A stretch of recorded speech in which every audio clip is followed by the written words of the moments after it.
Think you can divide the world into two categories of people: those who think Eddie Murphy is funny, and those who would happily see him retire from Hollywood.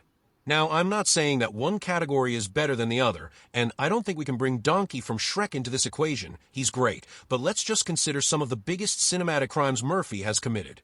The Adventures of Pluto Nash, released in 2002, managed to become one of the most shocking instances of a movie failing to scrape a box office return. Believe it or not, the movie cost $100 million to make, but made just $7.1 million. Murphy's luck didn't fare much better the following year, when his next two movies, Daddy Daycare and The Haunted Mansion, were panned by critics. Rightfully so.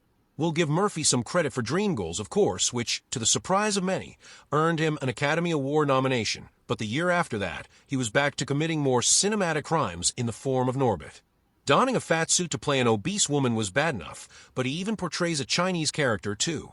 The movie is an abomination, and it must have got most of its revenue from DVD sales as kids flocked to watch it at birthday sleepovers during the mid-2000s. Who else would want to watch it?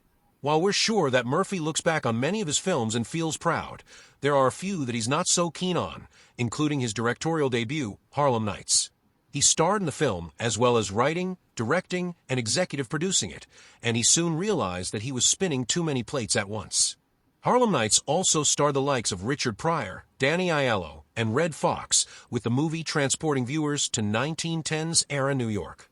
Sadly for Murphy, it did not fare well at all, and he walked away from the movie with a Worst Screenplay accolade from the Golden Raspberry Awards, while also earning a Worst Director nomination. Murphy regretted committing to juggling too many commitments at once, and he admitted to the New York Times that he did it for the wrong reason.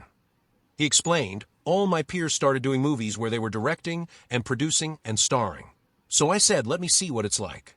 And I didn't dig it, and I hated doing it throughout the whole trip, and it affected my performance." Interestingly, it was his writing and directing, not his acting, that earned him recognition from the Razzies.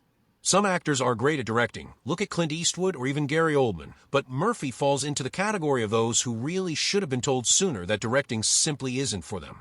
Luckily, he found this out himself, and he has never directed a movie since the failure of Harlem Nights. While the movie grossed $60.9 million, it wasn't enough to tempt Murphy to have another go at directing.